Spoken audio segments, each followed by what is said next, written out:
Shalom saudara-saudari terkasih di dalam Tuhan, selamat datang di ibadah Gereja Kristen Kemah Daud Bogor.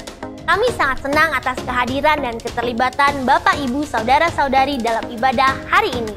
Bagi yang membutuhkan layanan doa, sakramen, konseling, ibadah khusus, atau memiliki pertanyaan terkait kejemaatan, dapat menghubungi call center GKKD Bogor di nomor telepon 081282064575. Setiap Sabtu pukul 6 pagi kecuali Sabtu di minggu pertama setiap bulannya, Bapak Ibu saudara-saudari diundang untuk bersama-sama bergabung di dalam doa pagi jemaat GKKD Bogor. Karena dengan berdoa, kita mau sama-sama mendapatkan dan mengalami hati Tuhan yang memberikan kekuatan untuk terus bertumbuh, berakar, dan berbuah di dalam Kristus. Bagi Bapak Ibu saudara-saudari yang ingin memberikan persembahan, dapat mentransfer ke nomor rekening BCA Pelayanan 736096183 atas nama Gereja Kristen Kemah Daud Bogor. Di tengah kondisi pandemi COVID-19 saat ini, mari tetap waspada menjaga diri dan keluarga terkasih dengan tetap setia mematuhi protokol kesehatan 5M. Pakai masker, mencuci tangan, menjaga jarak, menjauhi kerumunan, membatasi mobilitas, dan interaksi. Selamat beribadah, tetaplah satu, sehati, accountable, terpercaya, dan utuh. Tuhan Yesus memberkati.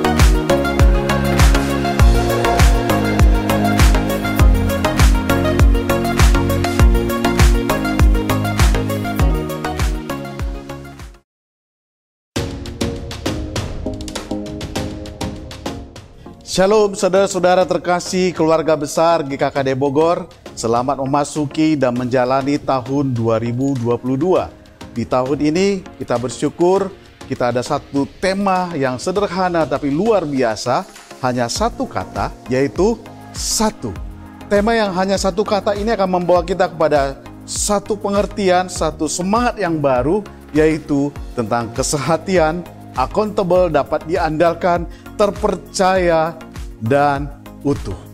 Seperti doa Tuhan Yesus kepada murid-muridnya dalam Yohanes 17 ayat 21-22. Supaya mereka semua menjadi satu, sama seperti Engkau ya Bapa di dalam aku dan aku di dalam Engkau.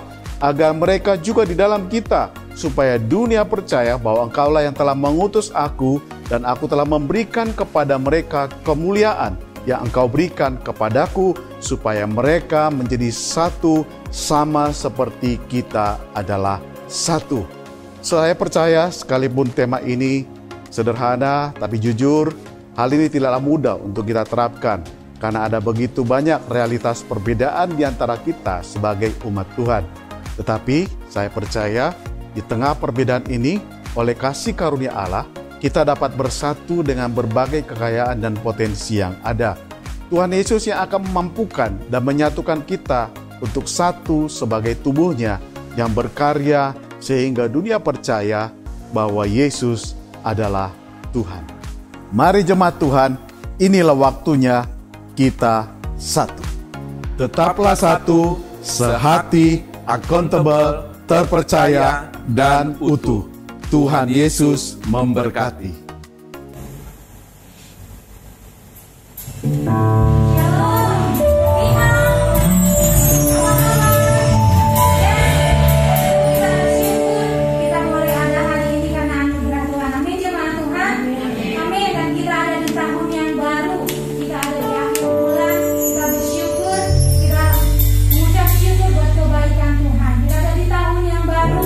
Kita percaya berkat yang Tuhan berikan, kita mau menyanyikan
memakai pakaian warna merah supaya kita bisa mengingat bahwa ada saudara kita dari suku Tionghoa yang akan menyambut tahun baru hari kedua hari yang akan datang.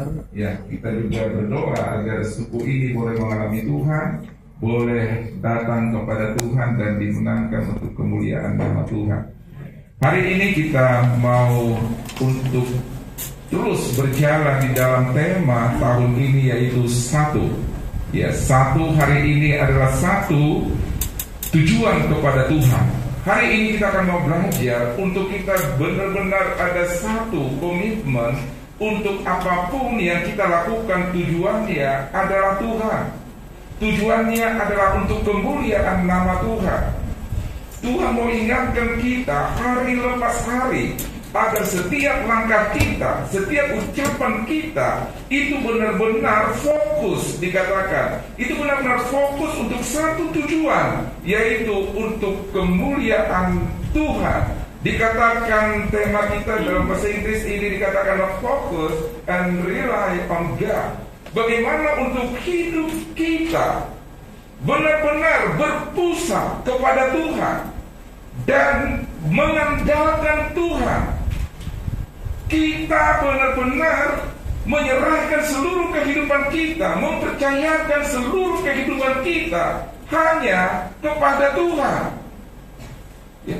Jangan sampai dalam suatu perjalanan kehidupan kita banyak sekali tawaran, banyak sekali godaan dan tantangan yang membuat kita tidak fokus kepada Tuhan, yang membuat kita tidak mengandalkan Tuhan.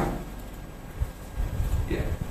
Kalau kita belajar dari bapak-bapak leluhur kita, bapak-bapak rohani kita, mulai daripada Abraham, dia adalah orang tua yang benar-benar mengandalkan Tuhan di dalam hidupnya. Ketika dia dipanggil, dia sudah usia tua dan dia harus berjalan ke tempat yang dia tidak tahu. Hanya satulah yang membuat dia sampai kepada tanah Kanaan, yaitu dia fokus kepada Tuhan. Dia benar-benar menyatukan dirinya kepada Tuhan, menyatukan, memusatkan.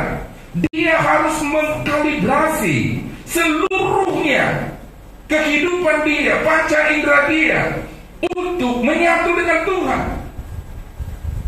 Fokuslah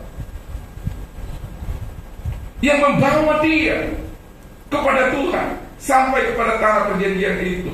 Karena ketika kita fokus, dikatakan kita akan mengalami kekuatan. Ya, misalnya cahaya difokuskan, cahaya matahari diambil kaca fokus gitu kan, dia bisa membakar. Dia punya kekuatan, energi yang luar biasa. Ya, dan dia bisa akan menghasilkan hasil yang besar. Dan rely untuk itu bergantung, mengandalkan dan mempercayakan diri hanya kepada Tuhan. Tuhanlah yang bisa diandalkan untuk kita bisa melewati badai seberat apapun di dunia ini. Jangan mencari gantungan yang lain. Jangan mencoba gantungan atau sandaran atau kekuatan yang lain. Tidak akan bisa menyelamatkan kita. Hanya Tuhanlah yang memberikan jaminan. Ketika engkau fokus kepada Tuhan, ketika engkau bergantung sepenuhnya kepada Tuhan, maka engkau akan sampai kepada tujuan. Amin. Kita mau sampai kepada tujuan, yaitu tujuannya adalah untuk kita bisa mengalami kepenuhan Kristus itu.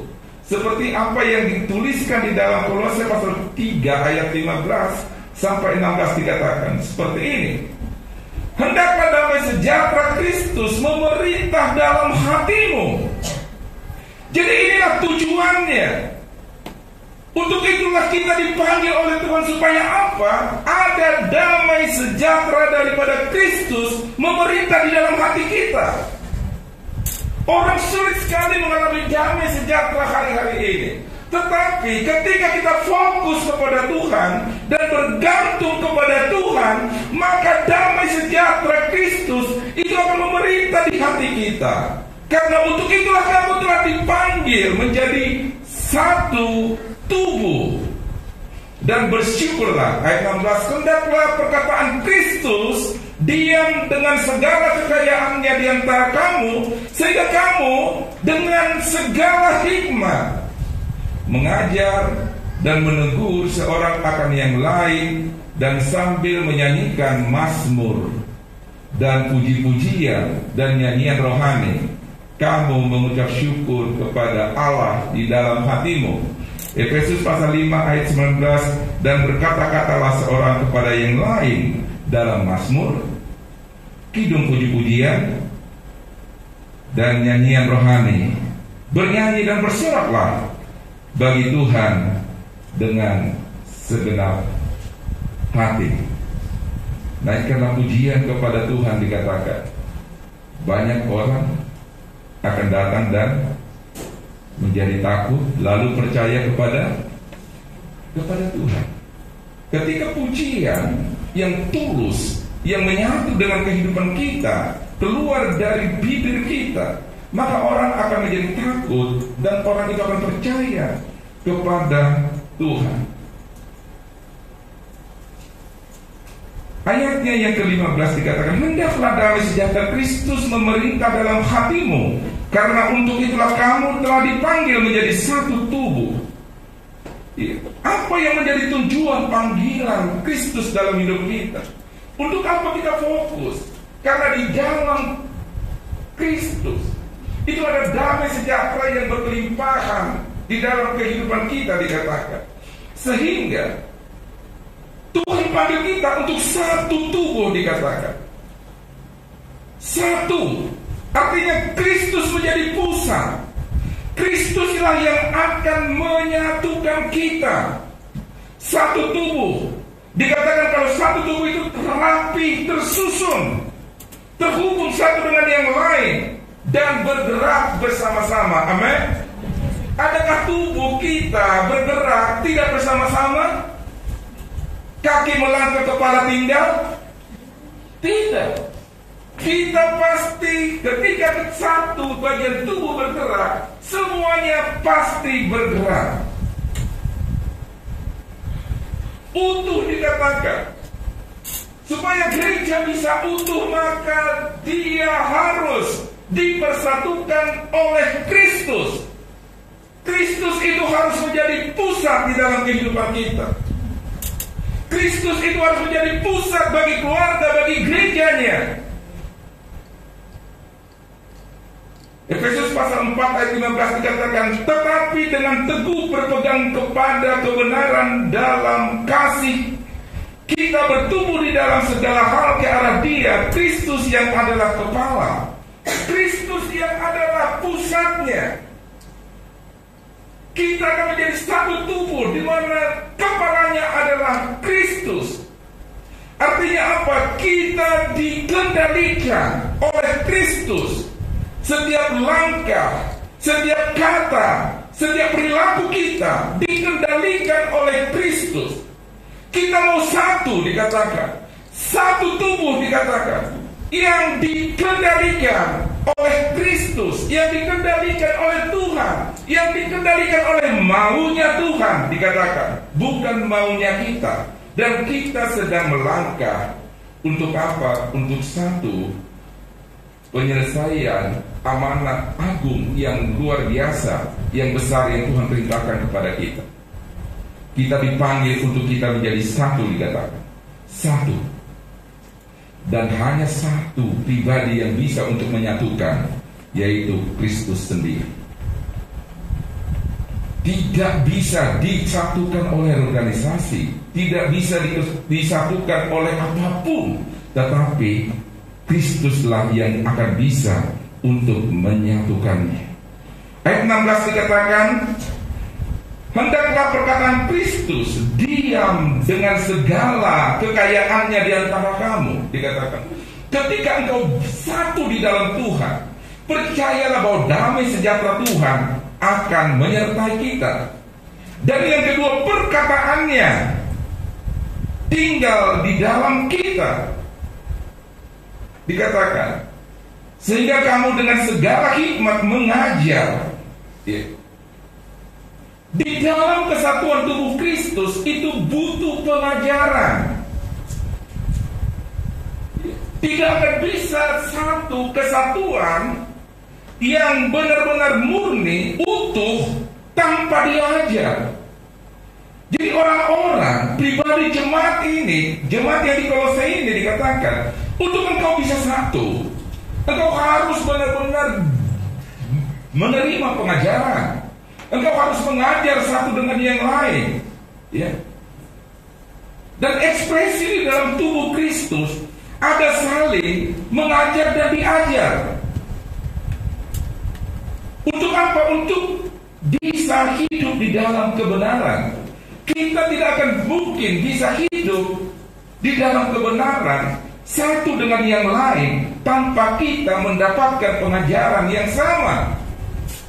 Pengajaran yang sama itu dimaksudkan di sini adalah ketika kita terhubung, ketika kita melekat kepada Kristus, maka Kristus itu akan memberikan kebenaran, Dia akan memberikan pengajaran ke dalam kehidupan kita. Orang percaya, untuk dia terus bergantung kepada Tuhan, untuk dia terus fokus kepada Tuhan, dia harus mau diajar. Amin. Dan mau mengajar. Mengajar dan diajar itu adalah satu kehidupan di dalam komunitas orang percaya. Mengajar ini artinya adalah untuk menyampaikan kebenaran. Dan selain mengajar dikatakan ada menegur. Kadang teguran ini, kalau mengajar itu biasanya ya hal yang positif lah ya. Tapi kalau sudah teguran, nggak mungkin orang yang berjalan dalam kebenaran ditegur, betul nggak? Yang ditegur yang bagaimana? Yang menyimpang, yang salah. Dia sudah diajar, dia sudah mendapatkan kebenaran, tetapi dia masih melakukan hal yang salah. Dia tidak lagi bergantung sepenuhnya kepada Tuhan. Nah, ini perlu bukan hanya diajar, tetapi ditegur. Dan kadang kita lebih suka untuk menerima pengajaran daripada teguran. Orang, mari kita mendengarkan teguran di hari ini, kan tidak ada. Yang ada, mari kita mendapatkan pengajaran di hari ini. Kalau mendapatkan teguran, mungkin orang akan pulang. Padahal yang paling bagus itu untuk menjaga langkah kita agar kita tetap rely on God, artinya bergantung sepenuhnya kepada Tuhan. Harus ada penegur-penegur di kiri kanan kita, supaya bisa memastikan apakah kita masih fokus atau tidak. Orang di sekeliling kita lah yang paling tahu untuk melihat apakah kita masih fokus kepada Tuhan atau tidak. Apakah kita fokus kepada yang lain? Nanti akan kita bisa melihat apakah kita sudah fokus kepada yang lain atau bergantung kepada yang lain. Tuhan mau agar setiap langkah kita dikatakan kita fokus dan bergantung kepada Tuhan, maka kita akan sampai kepada tujuan. Orang mau sampai kepada tujuan tetapi tidak mau fokus. Di sini ada bapak guru, ibu guru, mereka tahu persis untuk membedakan mana murid yang fokus, mana yang tidak. Tuhan anugerahkan kepada mereka mana untuk membedakan pandangan mata yang kosong dan berisi, kira-kira begitulah. Ya. Tuhan mau agar hidup kita fokus kepada Tuhan dan bergantung sepenuhnya kepada Tuhan. Ya. Kita mau menyampaikan pengajaran ini, kita mau menyampaikan teguran ini dikatakan, tetapi dengan penuh hikmat. Jangan mengajar tanpa hikmat. Jangan menegur tanpa hikmat. Hikmat ini bagaimana kita menyampaikan apa yang kita tahu dengan benar, tepat pada waktunya. Itulah hikmat. Bagaimana kita bisa menjalankan kehidupan sehari-hari ini dengan bijak, dengan cakap, dikatakan kalau para ibu-ibu virtus, ya. Bagaimana kita untuk menjalani hidup itu dengan virtus, dengan cakap, dikatakan, supaya kita bisa sampai kepada tujuannya.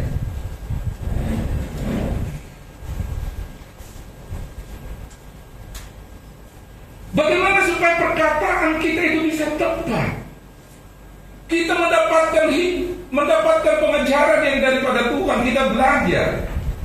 Tetapi kita harus menyampaikan firman Tuhan ini kepada orang lain yang beda budaya dengan kita, beda pengalaman dengan kita, beda keuangan dengan kita, beda status sosial dengan kita. Bagaimana supaya kita bisa mengemas kata-kata yang harus kita sampaikan agar kata-kata ini benar-benar bisa diterima dan sampai kepada dia. Bagaimana kita harus menegur satu dengan yang lain di dalam kasih dan penuh hikmat. Pertimbangkanlah kata-kata kita, dikatakan. Kalau kita mau menyampaikan sesuatu kepada orang, pertimbangkanlah kata-kata itu. Hitung dampaknya. Supaya apa? Supaya benar-benar itu tepat kepada sasarannya. Ya. Bagaimana kita mengimplementasikan iman kita dalam kehidupan sehari-hari, itulah hikmat. Bagaimana kita sebagai orang percaya berlaku di dalam pekerjaan, berlaku di dalam kehidupan keluarga dengan benar sesuai dengan firman Tuhan, itulah hikmat. Jangan sulit mencari-cari hikmat. Untuk kita hidup dengan benar, itu bacalah Amsal. Kata-kata hikmat di sana. Orang malas tidak akan mungkin mendapatkan kekayaan, dikatakan. Ya,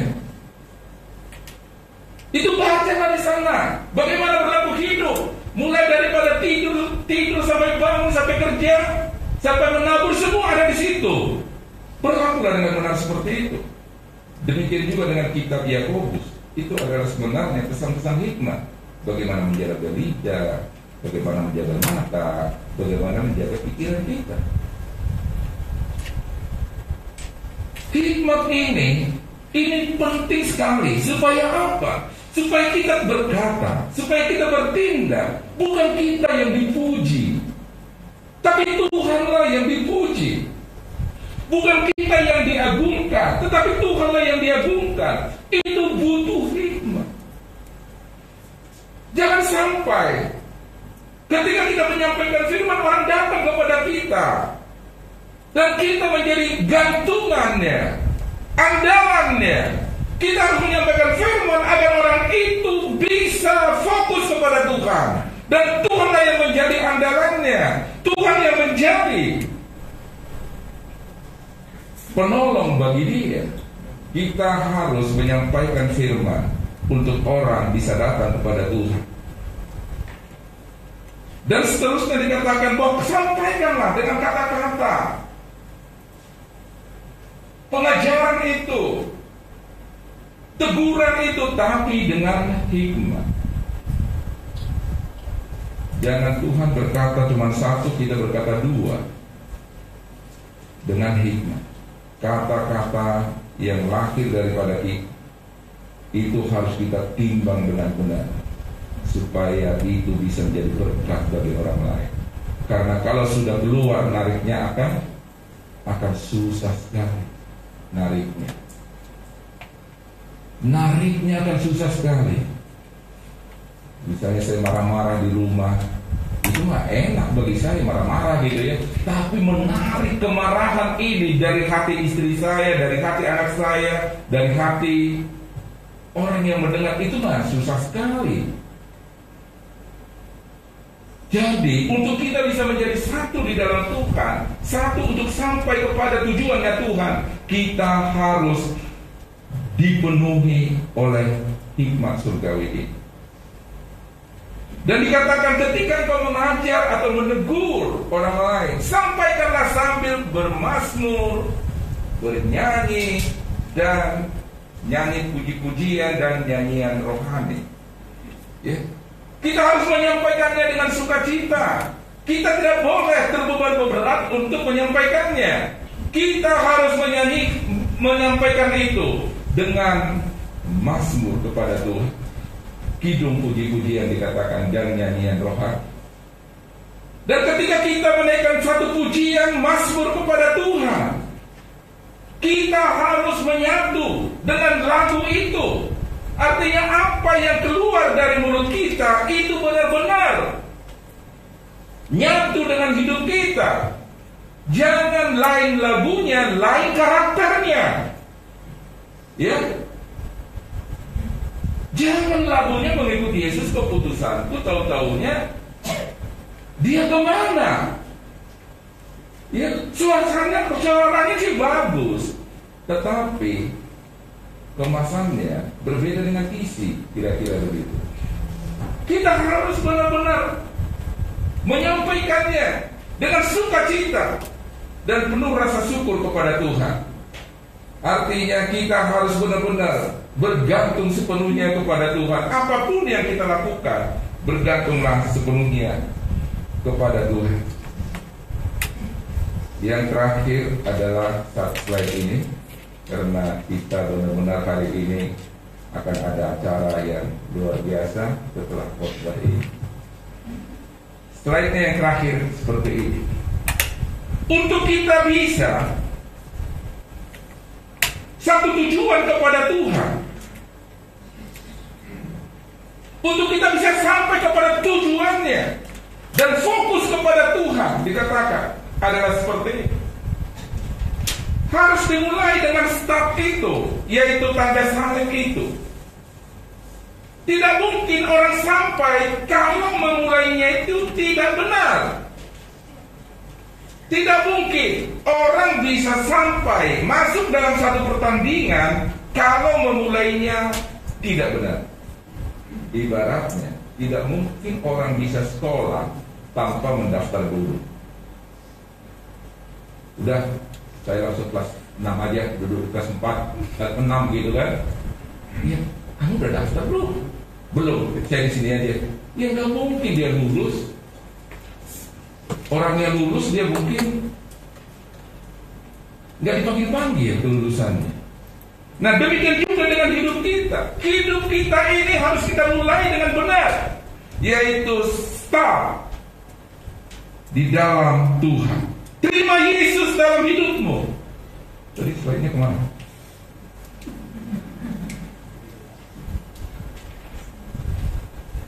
Ya, start. Di situlah startnya ketika Yesus kita terima sebagai Tuhan dan Juru Selamat. Dan ketika itulah kita mulai perjalanan ini. Sehingga ada hal-hal yang dahulu. Itu dikatakan ada hal-hal yang dahulu, yaitu ketika kita belum terima Yesus. Dan mungkin itu bagi kita adalah sesuatu kegelapan. Kita tidak tahu mana yang benar, mana yang tidak sebelum kita terima Yesus.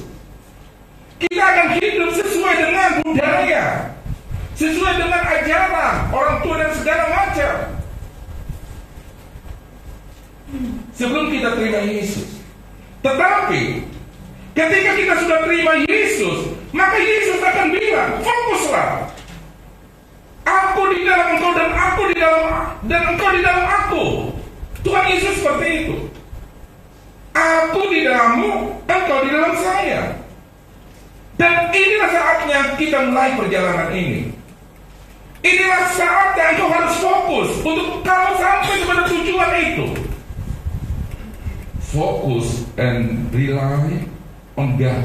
Kita mulai ketika kita terima Yesus dalam hidup kita. Amin. Perjalanan kita mulai. Nah, perjalanan itu kita membawa beban yang besar yang di bawah itu. Kolose 3 ayatnya yang ke-5 sampai 6. Ada beban berat di sana. Nah, untuk beban ini ada yang harus kita matikan, ada yang harus kita buang. Kolose 3 ayat 5 dengan 6.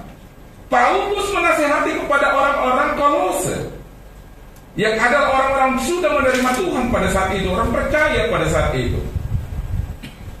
Ketika dalam perjalanan mereka ada yang menyimpang imannya, ya, mereka ada yang berbelok-belok pikirannya, sehingga Paulus bilang kepada mereka, untuk engkau nilai engkau, untuk engkau bisa berjalan mengandalkan Tuhan sepenuhnya, engkau harus lakukan 2 hal. Yang pertama, Kolose 3 ayat 5 sampai 6 ini harus mematikan atau membuang hal-hal yang duniawi. Tuhan bilang melalui Paulus, ketika kau mulai berjalan, engkau sedang membawa hal-hal yang duniawi. Itu berat. Itu membuat engkau akan mengalami masalah. Itu akan membuat engkau mengalami tantangan yang besar, godaannya luar biasa. Untuk itu, ketika engkau menerima firman pengajaran yang daripada Tuhan, firman itu akan mencelitkan mata rohani kita untuk kita bisa melihat apa yang harus kita matikan, hal-hal yang duniawi dalam kehidupan kita. Yang pertama dikatakan, matikanlah hal-hal yang duniawi, yaitu percabulan. Ya. Jangan kita melanjutkan perjalanan. Memang kita sudah terima Tuhan, tetapi pikiran-pikiran cabul itu masih ada dalam hidup kita. Ini dikatakan harus dimatikan, yaitu percabulan, kenajisan, hawa nafsu, nafsu jahat, keserakahan, dan penyembahan berhala. Ini harus dimatikan. Kenapa ini harus dimatikan? Saya berdoa, kenapa Tuhan ini harus dimatikan? Berarti ini ada benihnya. Orang tidak akan mungkin langsung cabul, terlibat dalam video-video porno misalnya, kalau tidak ada benihnya dalam hidupnya. Benihnya ini kalau dipelihara, dia akan menguasai kehidupan kita. Dia akan menguasai, dia akan mengendalikan. Sehingga benihnya harus dicabut. Ya, harus dicabut sampai akar-akarnya dan dimatikan.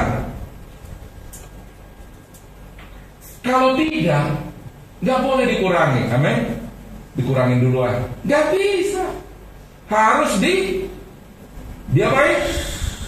Dimatikan. Ini nggak bisa dikurangi nih. Kurangin dulu lah. Nonton cabul hari ini kurangi. Nggak bisa. Harus dimatikan. Ketika sudah dimatikan, dia tidak akan berdaya lagi. Ketika kita melihat sekeliling kita, tidak akan berdaya lagi, tidak akan bisa lagi untuk menggoda kita.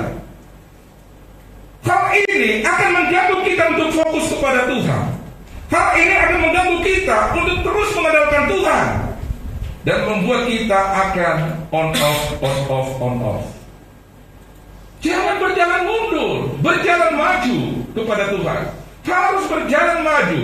Setiap perjalanan kita itu adalah kesempatan untuk mematikan hal-hal yang duniawi. Amin. Setiap perjalanan kita itu adalah hal-hal yang kesempatan untuk membuang.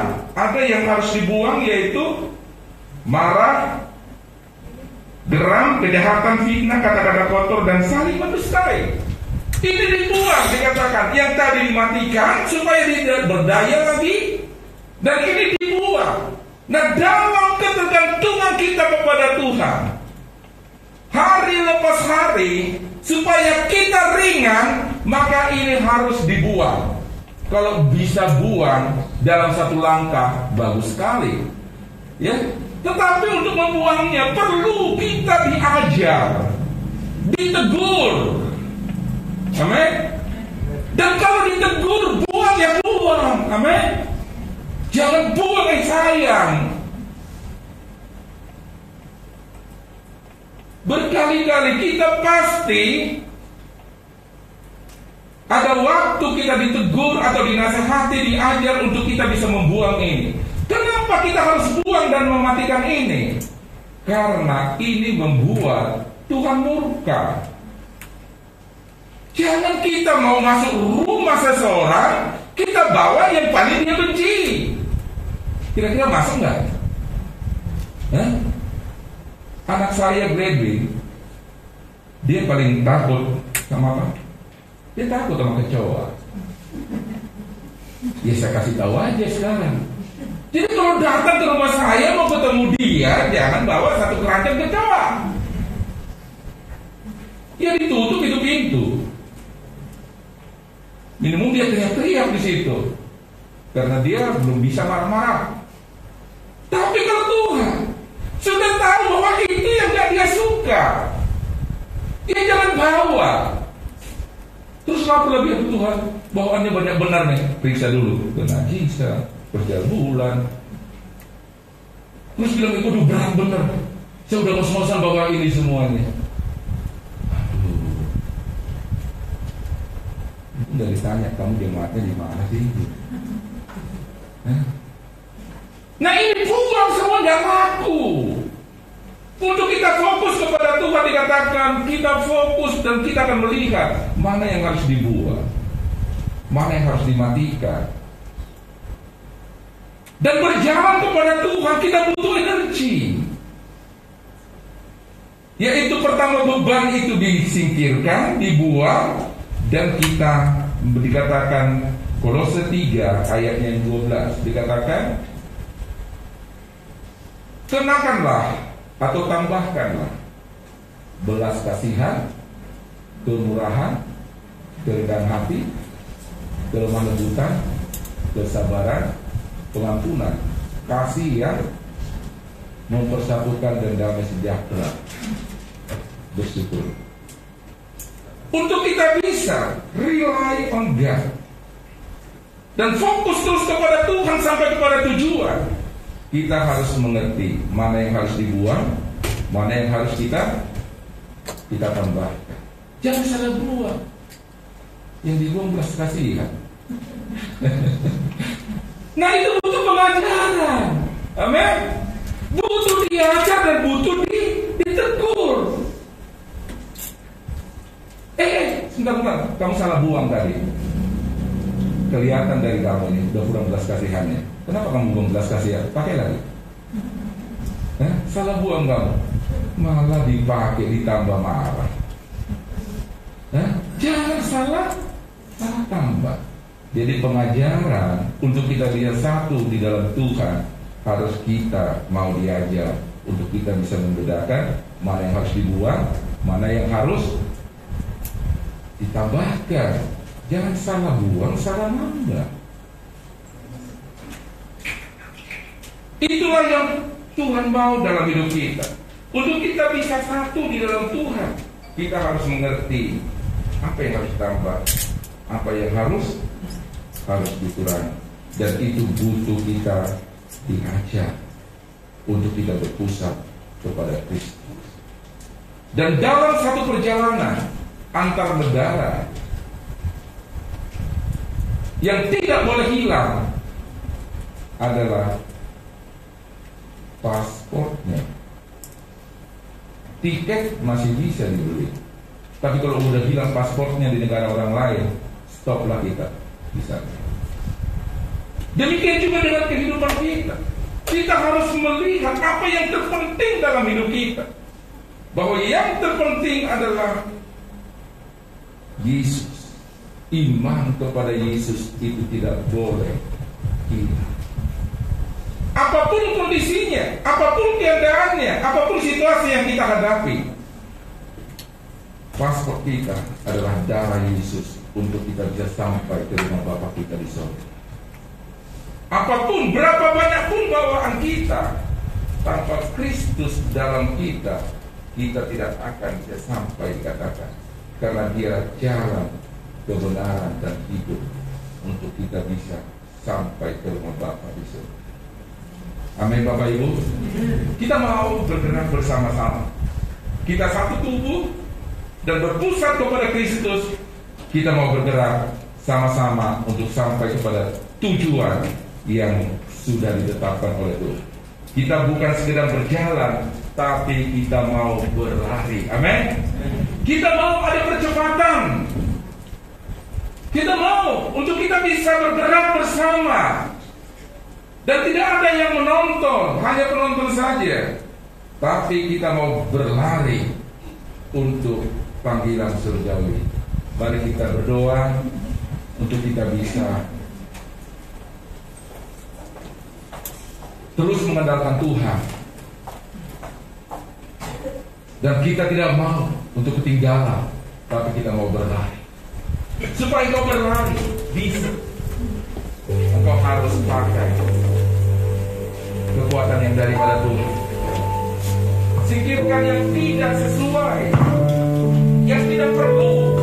Singkirkan semuanya ini.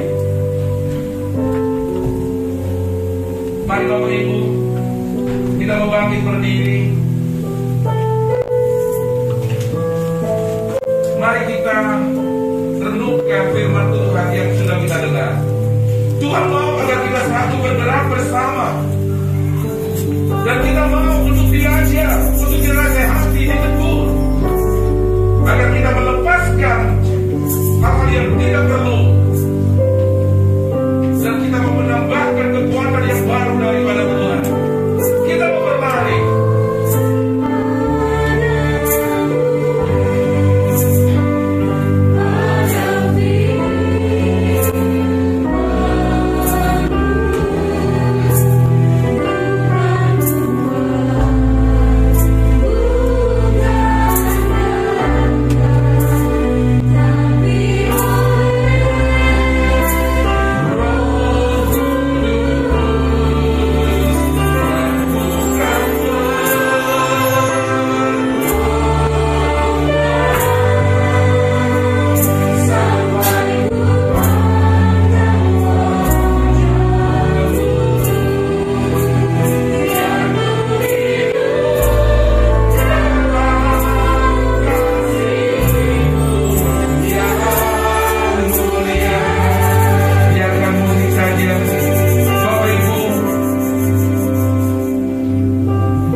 kami mau menjadi gereja Tuhan, satu untuk tujuannya Tuhan.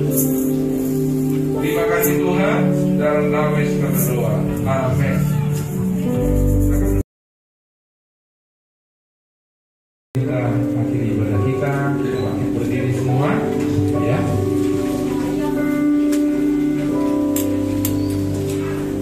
Kita berdoa untuk bangsa kita, untuk bangsa kita boleh mengalami berkat yang daripada Tuhan. Kami membawa bangsa kami ke dalam tangan pengasingan Tuhan. Berkat mulai yang akan tercurah bagi para pemimpin kami, mulai dari presiden sampai pemimpin di daerah Tuhan. Tolong berkati negeri untuk negeri boleh mengalami Tuhan. Kami berkati pulau di bangsa kami, mulai daripada Pulau Sumatera sampai Papua Tuhan. Kau bawa pulau-pulau untuk menyembah Tuhan. Terima kasih, kami juga berdoa secara khusus untuk saudara-saudara kami dari suku Tionghoa yang akan merayakan tahun baru di tanggal 1. Kami berdoa kau memberkati mereka, untuk mereka boleh senang mengalami Tuhan, mengenal Tuhan dalam kehidupan pribadi mereka. Terima kasih Tuhan, sebentar kami akan pulang, kami mau terima berkat yang sempurna daripada Tuhan, berkat kasih sayang daripada Bapa Surgawi, tercurah bagimu, dan kasih karunia daripada Yesus Kristus itu dicurahkan dalam hidupmu, serta penyertaan daripada Roh Kudus, penghiburan yang sempurna itu dicurahkan mulai saat ini sampai selama-lamanya di dalam nama Tuhan Yesus Kristus.